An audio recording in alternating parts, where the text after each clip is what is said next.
When we posted that we were coming to Lancaster, Tanya and Kris, owners of the historic Hawthorn Hall mansion, invited us to stay there. Tanya also organized a tea party and tour for us and invited her friends. What a treat this was! The mansion, which they are in the process of renovating after many years of neglect by previous owners, is nothing short of spectacular. And Elizabeth, and give me the name again. Stonewall Dahlia's Flower Farm on Hilltop Road. Excellent. Thank you. You're welcome. Oh, I love the throne chair. And then back and took the whole summer doing it. Oh, great. And then last winter we spent 4 months in Arizona with my brother. Nice. That's good. Come find a seat at the table so you And can now start. people are Yes. asking me to go and fix it. All right, we go ding, ding, ding, ding. And Alan, they're both so knowledgeable about the town.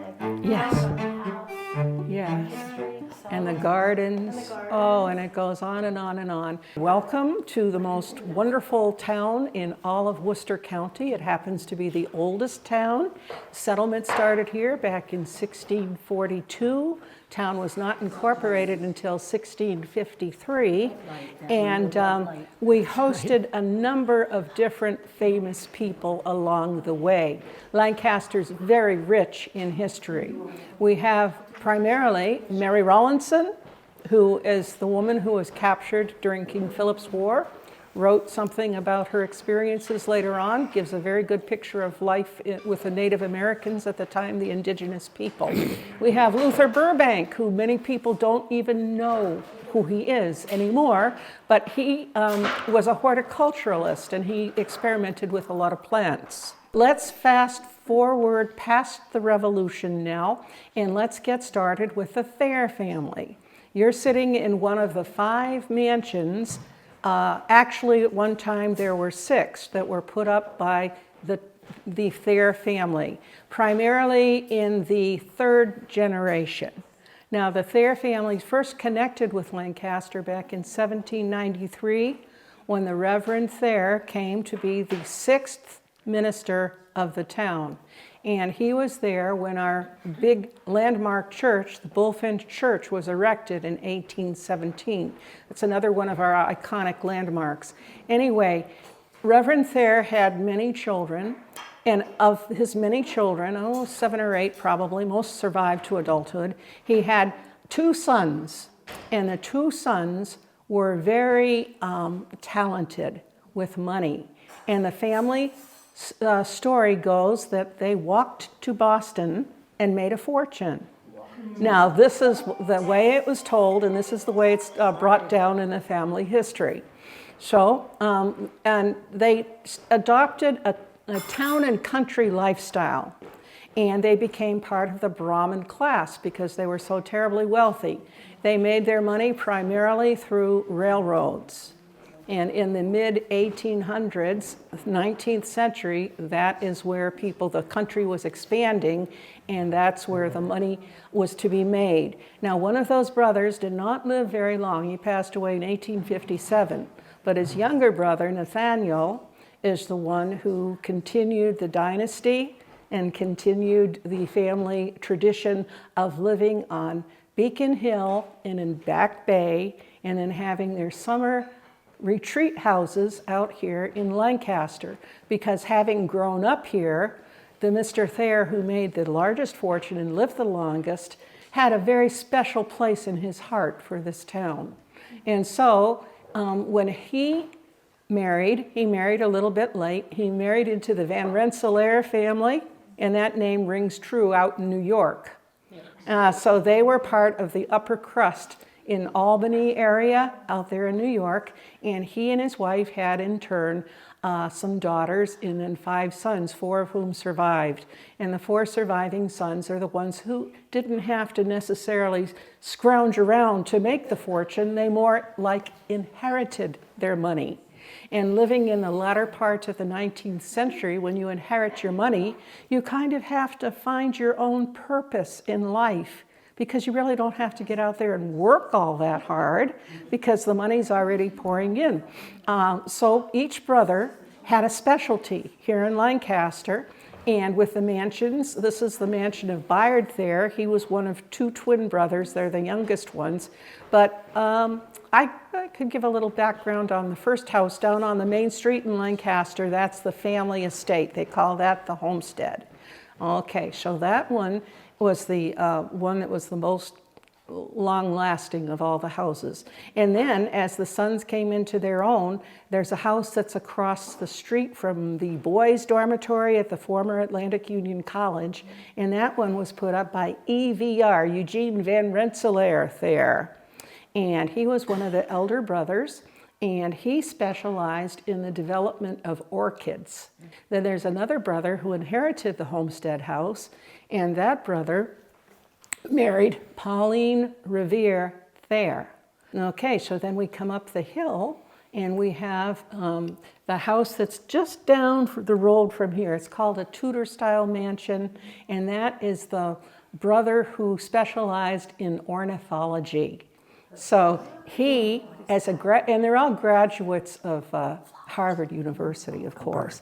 So, you know, he collected birds. He started this with one of his sons. They went out in the field locally, found a few birds, had the taxidermist, whatever, stuff the birds, and then they started filling the house, and the wife didn't like it so much, having her house filled with all these dead birds. So she said, look, you must build another facility. So he built the Bird Museum, what we call the Bird Museum, and it's down on the main street, and it became part of the campus of Atlantic Union College. And it's sitting there empty right now, which breaks my heart. As a yachtsman, and competed heavily into the boating world, and married a woman from Cape Cod area, Yarmouth Port, and she was of upper crust, Ruth Simpkins. And they made a good match here. And when he decided to build this house for his wife, the siting of the house was very critical. They wanted it to have the very best of views in all directions. They had the functional rooms here on the first floor, and then up on the second floor, they had adjoining bedrooms around the staircase, and they all interconnect, and they pretty much all have their own bathrooms as well, correct? And I think there is a room for the nanny, because of course you have a nanny along. Yep. And then up on the third floor, Alan, you have room for the servants. Yep. Yeah, also over the kitchen, more rooms for servants. The servants outnumbered the family by a long shot. Mm-hmm. It's a huge number of bedrooms, but they only considered it a 6-bedroom house because they didn't count the servants' rooms. In tune with the time, Boston was a center of suffragette activity, of giving the vote to women and all, and following Jim Crow, lack of segregation and racial inequities. So this family was influenced by that as well. Even though they did have servants, they treated them well apparently because one of the servants' bathrooms, which was a shared bathroom upstairs here, has a full body shower. It's all marble all the way around. All the walls are marble, the floor is marble. And it's like a modern full-body shower. There's water coming at you from every direction. And this was for servants. They get that nice watery massage. And the wife was Ruth was very active with the Girl Scouts. Yes, so yes. She was a gardener and very down to earth. And so they weren't it wasn't like Downton Abbey so much. In a way it was, but in another way it really wasn't. Bayard Thayer did not have the longest of lives. He lived until 1916. He had only started the thoughts of building this house about the late 1896-ish. I think he married Ruth Simpkins. Yep. So he didn't have all that long. So his wife is a widow, but she didn't give up with the philanthropic ideas of giving back and providing. During World War I believe that she had the land that goes down the hill here between the two estates was used for maneuvers for the training of the soldiers who came in. Is that so? Have you heard that, Alan? Yep. Yep. So if you go out there, you can see some of the the remains of how they had it, the land was arranged for the soldiers to do their maneuvers. So that continued. And then, you know, Ruth lived on for a while into the 1940s, and her children married well. Her son, who was the eldest one, he has his picture hanging in the library down in Lancaster in the children's room, died early, but the daughters married well and moved on. And so Ruth was gone, and they decided hard times came to the Thayer family as well. During the Depression time, their fortunes were not as great as they had been before. Yeah, and then after a while, you know, they sold the house to the Guild for the Blind in Boston. I think that was one of the people, or one of the groups that had the place. And then after that, it finally came to the Senecal Retreat House for the Catholic Church. And that was about 1953. 1953, they add an entire wing to the house because the nuns need a place to have their bedroom places, dormitory style. So the rooms, the whole wing is kind of very plain and spare and bare, with the bedrooms more like an institutional type arrangement, like a dormitory. Dr. Chopra came here to spread that information, that knowledge. And in order to promote it, actually, he invited a lot of celebrities here, and I'm sure that the town rumor mill added a few more that really actually were never here. I know some people who worked here at the time, and yes, I served George Harrison breakfast. Yeah, he came. Yeah, and he was able to walk down the street Elizabeth pretty Taylor much came. incognito. Yeah. Michael Jackson was here. Michael Jackson, oh my goodness. You have the Michael Jackson bedroom down the hall. Upstairs down the hall. Yeah, Barbara Streisand actually came. She came here? Yeah. Oh, Barb. There was very few people with the resources to buy it or to take care of it, both. And eventually, fortunately, the Mahabirs came along, and now they're doing their part as they can, building it back and improving on things. Because even though, well, it was owned by quite a few nonprofits, the School for the Blind, I think the Greek Orthodox Church owned it for a year or so. It just passed from nonprofit to nonprofit after the original owner. And it isn't until the Mahabirs that it's back in private hands again. You know, they brought, of course, they came on, they lived in Boston most of the year and came here in the summertime. So they brought all the finest artisans and woodworkers and plaster workers on the train. In fact, some of the things that are in here were built in the Boston area and brought on the train and installed here.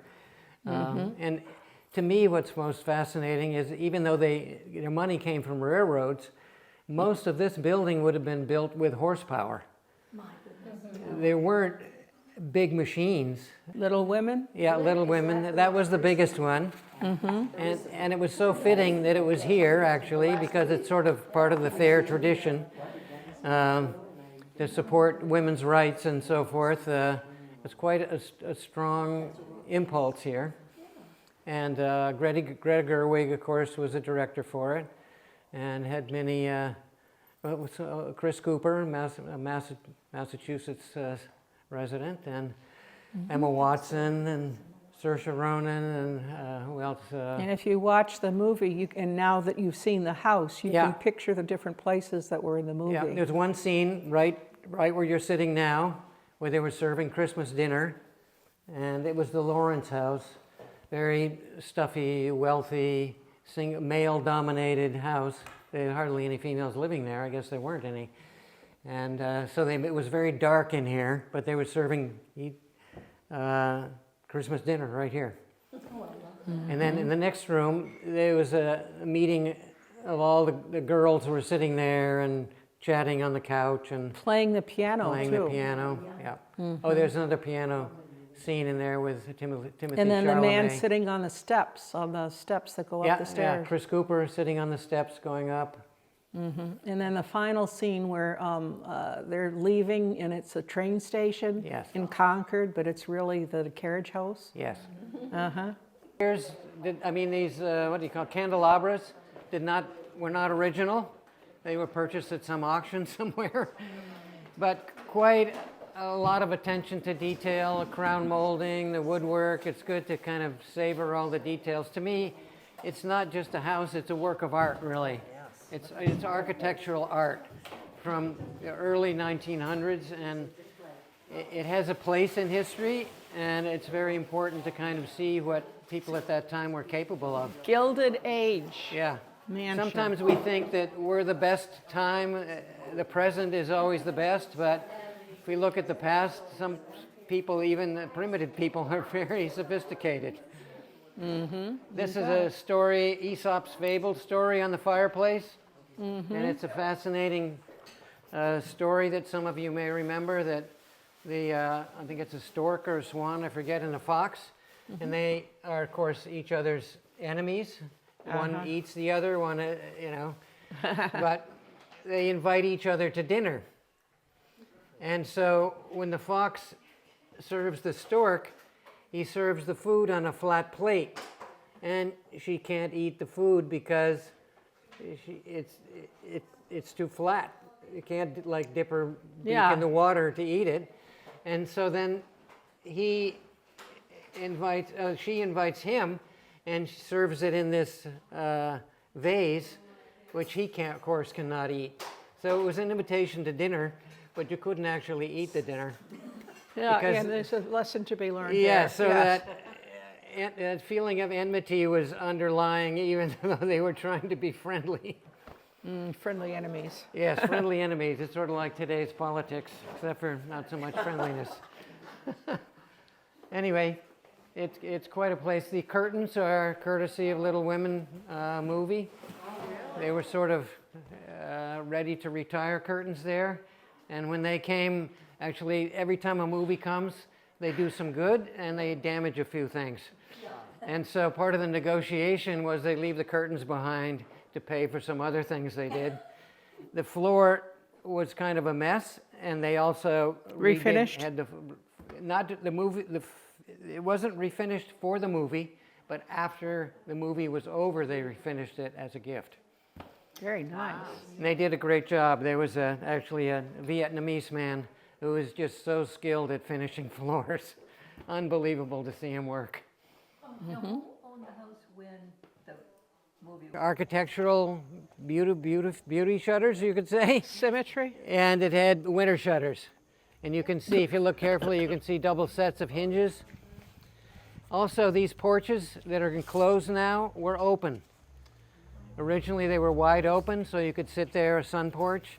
When the Catholic Church closed them in because they had retreats and they needed more room for people to eat.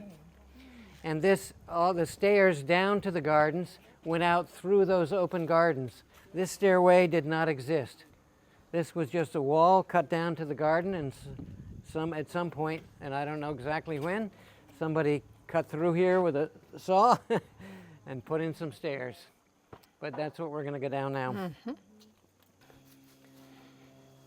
A wedding proposal in Little Women. Camera was sitting right here, shooting down there. Very romantic. Beautiful. Yes. These are, again, yews, a different kind of yews, but very old, ancient yew trees. Very hard to trim the branches, I'll tell you. The wood is very hard. These are really overgrown. Nobody would ever let them get this big. You can see the difference where the moss is and where it isn't. Yeah. These were all garden beds down through here. It was what you call a parterre garden. Yeah. Which is divided. And raised. Yeah. Raised gardens. And this is the temple site. Yeah. They had a temple up there. A Greek temple. Mm-hmm. But Mrs. Fair didn't like it, and she had it taken down. Yeah, had it taken down. It's like building the Parthenon and deciding you don't like it and taking it down. Exactly. It was right behind there. This was the entrance to it. Like a Greek temple. There were wrought iron balusters and all the way up to the top and across the top. There's still a bench up there and some balusters left up there. And there was a lion's head right in the keystone. Mm-hmm. And it would pour into this pool. And then from that pool, there's three other lion's heads, and water would pour out their mouths and into that pool. And then there's a shell there. The water would pour out that shell and into this pool. And then from this pool, it would go over here, and there were 2 urns over this little pool here, one pouring into the other and into that pool. Yeah, we have pictures of it, Yeah. of how it looked back in the day. And then from here, the water goes down to yet another garden, which we'll show you in a minute. We're approaching the lilac. Yeah. Lilac. She loved lilacs, and she wanted every kind of variety of lilac that she could get. Yeah. This is an Italian architectural piece, a garden piece called a pergola. At the top, you can see the notches in the pedestal, what do you call them here? The Pedestals. yeah. That went across, and then the whole lattice work across the top, and vines. Plant grapes, maybe? Trumpet vine is what I find still growing Trumpet wild vine. over there. And maybe grapes. There were grapes in the garden, in the kitchen garden, which is over by the coach house, and they spread everywhere. The birds transport them everywhere. Family would come and use the swimming pool. So this was the swimming pool originally, but the town at some point was going to, because it's a swimming pool, of course, and it's a hazard for young children, they were going to require a chain link fence around the thing to keep children from wandering in. So in order to not have something that's historically anachronistic, they filled the pool in instead. Over here was another fountain. And that's a beautiful fountain. Another lion's head, water poured into the pool, and then it came down the steps. See the little, in the middle of the steps, a little trough? And it came down, and then there's another trough that comes in and filled the swimming pool.